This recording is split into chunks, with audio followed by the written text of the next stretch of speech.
जहेज का इंतजाम हमारे पास नहीं होगा। पहले से 4 बेटियां 5 की भी हो गई तो हम क्या करेंगे? और कत्ल कर दिया, मार दिया। मेरे भाइयों, आला सुम्मा अय्युन, उसके बाद कौन सा पूछता जा रहा और आप बताते जा रहे हैं। तो बड़े बड़े गुनाहों का नाम लेकर अल्लाह के नबी सल्लल्लाहु अलैहि वसल्लम ने लोगों को रोका। तो ये पूरा मंत्र जनाब मोहम्मद रसूलुल्लाह सल्लल्लाहु अलैहि वसल्लम के सिलसिले में पूरा उतरता है। अब इससे ज्यादा है तो इसलिए मैं भी बहुत लंबा नहीं खींचूंगा, लेकिन आपसे गुजारिश है कि थोड़ा सा 10 मिनट का हमें टाइम और दे दें। मेरे भाइयों, इतनी गुजारिश है कि आप बैठ जाइए, एक मंत्र और पढ़ता हूं, उससे क्लियर हो जाएगा कि हमारे तच्छुद्वा पुंडरीका च ब्राह्मण विदम ग्रीत भावने शंभलो विष्णु यशतो ग्रहसोमति प्रादुर्भुवाभ्यम। आखिरी नबी ब्राह्मण खानदान में आएंगे। अब आप भी कहेंगे मौलाना साहब, क्या अल्लाह के रसूल को ब्राह्मण कहोगे? और जिस खानदान में आए तो क्या वो ब्राह्मण खानदान था? नहीं, गलती है। हमने लैंग्वेज को उसके माना और मतलब से नहीं समझा। ब्रह्मा का माना होता अल्लाह, यानी हिंदू धर्म में ब्रह्मा दुनिया का बनाने वाला, ब्रह्मा मानी ब्रह्मांड का बनाने वाला यानी खालिक। ब्रह्मा का मतलब खालिक यानी ब्रह्मांड का बनाने वाला, और ब्राह्मण का मतलब अल्लाह वाला, अल्लाह वाला। तो मोहम्मद रसूलुल्लाह का आखिरी नबी के बारे में कहा गया ब्राह्मण खानदान में आएंगे। इसका मतलब ये हुआ कि वो अल्लाह वाले खानदान में आएंगे, नेक खानदान में आएंगे। वो मानती होगी, इसमें कोई शक नहीं। बावजूद जहालत के सब कुछ आम था, लेकिन खाने काबा में 360 बुत रखे हुए थे। सब कुछ था, लेकिन खाने काबा के रखवाले कौन थे? मोहम्मद रसूलुल्लाह के दादा अब्दुल मुत्तलिब, फिर अबू तालिब। यही खानदान ऐसा था जो खाने काबा का रखवाला था, और सबसे ज्यादा उस जमाने का दीनदार और अल्लाह वाला खानदान यही माना जाता था। तो मोहम्मद रसूलुल्लाह ब्राह्मण खानदान में यानी अल्लाह वाले खानदान में आएंगे। तो ये उस खानदान में अल्लाह के नबी पैदा हुए। अच्छा, हमारे हिंदू भाइयों में बहुत से लोग समंदर में पैदा होते हैं, बहुत से लोग पेड़ के पत्ते आसमान से ऐसे ही टपकते। ये पढ़ेंगे तो बहुत कुछ होगा, लेकिन आखिरी नबी के बारे में क्या कहा? वो न तो समंदर में पैदा होगा, न तो बछड़ी के पेट में से आएगा, न तो किसी और के पेट से निकलेगा, बल्कि वो पैदा होगा उसके घर में। उस घर के मालिक का नाम क्या होगा, और जिस औरत के पेट से पैदा होगा उसका नाम क्या होगा? ये भी भावा ने एक घर में पैदा होगा, शंभल ग्राम यानी मक्के के एक घर में पैदा होगा। विष्णु यशसो गिर है, वो घर विष्णु यश का होगा, यानी उस घर का मालिक विष्णु यश, बाप का नाम विष्णु यश होगा। सुमति प्रादुर्भुवाभ्यम, और वो सुमति के गर्भ से, सुमति के पेट से पैदा होगा। अब क्या रह गया है? अल्लाह वाले खानदान में आ चुके हैं, घर मक्के में, मक्के के घर में, और बाप का नाम विष्णु यश। अल्लाह के 3 नाम बताए गए हैं हिंदू धर्म में, ब्रह्मा विष्णु शिव। ब्रह्मा मानी पैदा करने वाला, ब्रह्मा विष्णु पालने वाला, शिव मारने वाला। मेरे भाइयों, ब्रह्मा विष्णु शिव, विष्णु को ही विष्णु कहते हैं। विष्णु ये अल्लाह का नाम है।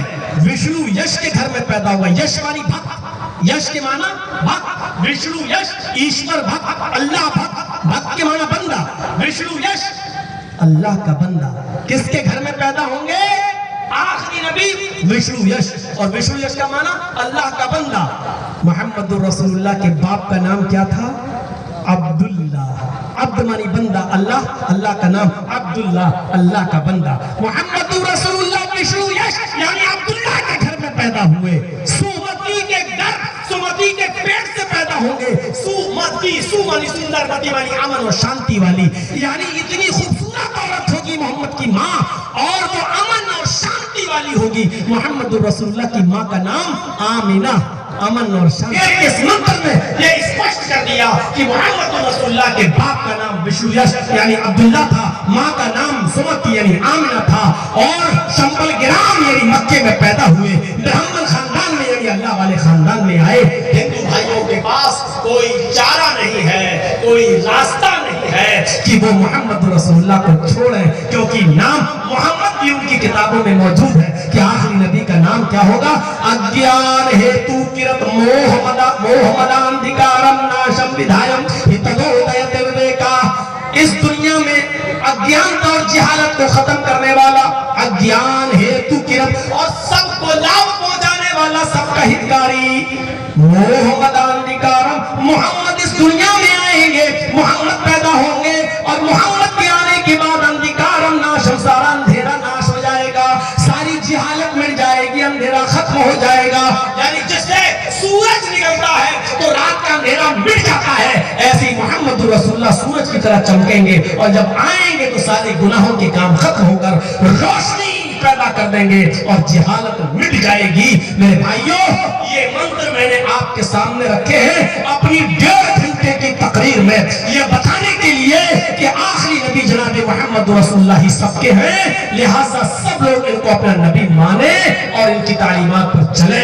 इस जलसे की कमेटी के लोगों ने मेरे भाइयों मस्जिद की तामीर की है और कर रहे हैं, और हर साल मुझे बुलाते हैं। पिछले साल मैं खुद पॉलिटिकल और राजनीतिक षड्यंत्र का शिकार बन गया था तो नहीं आ सका।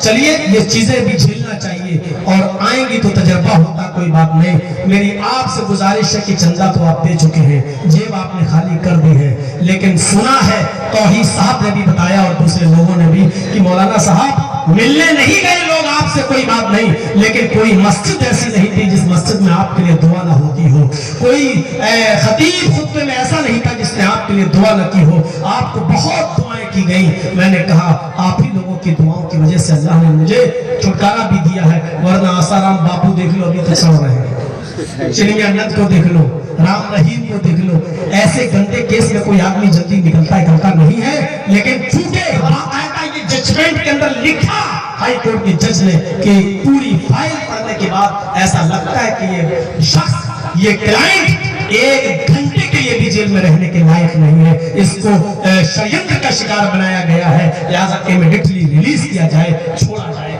ये ऑर्डर में लिखा है मेरे भाइयों, तो ऑर्डर नेट पे आप निकाल सकते हैं और पढ़ सकते हैं। खुली किताब है मौलाना जर्जीस की जिंदगी, छुपी हुई किताब नहीं है मेरे भाइयों, खुली हुई किताब है। आजकल हर फैसले होते हैं नेट पे चले जाते हैं, जिसको देखना हो देख सकता है। तो मेरे प्यारे भाइयों, मैं बताना ये चाहता हूँ, जब आपने मेरे लिए इतनी दुआएं की और इतनी मोहब्बत जब आप मुझसे करते हैं, तो मेरे कहने से जिसको जो दिया हो, मेरे कहने से इस मस्जिद का थोड़ा ताउन कर दीजिए और मुझे लगे कि आपके दिलों में मेरे लिए वही मोहब्बत है जो पहले थी। 25 साल पहले जो मोहब्बत थी वो आज भी आपके दिलों में है। मैं 10 मिनट इस स्टेज पर बैठूंगा और देखता हूं कि आप मेरे हाथ में इस मस्जिद के लिए क्या लाते हैं। आज आपकी मोहब्बत का सबूत मुझे देखना है और ये देखना है कि आप इस मस्जिद के लिए, अल्लाह के इस घर के लिए तामीर में कितना बढ़ चढ़कर हिस्सा लेते हैं। आप अल्लाह के घर में हिस्सा लीजिए, अल्लाह जन्नत में आपके लिए घर की तामीर करेगा इंशाअल्लाह। अल्लाह से हमें दुआ है कि बारे अल्लाह हम सबको इस्लाम पर अमल करने की तौफीक अता फरमा। बारे अल्लाह इस्लाम हमारी रग रग में पैदा फरमा दे। आए अल्लाह जब तक तू हमें जिंदा रख, इस्लाम पर जिंदा रखना, और जब हमारा खात्मा हो तो ईमान पर हमारा खात्मा फरमाना। वमा अलैना इल्ला अल बलागुल मुबीन व आखिरु दअवाना अनिल हम्दुलिल्लाहि रब्बिल आलमीन। अस्सलामु अलैकुम व रहमतुल्लाह।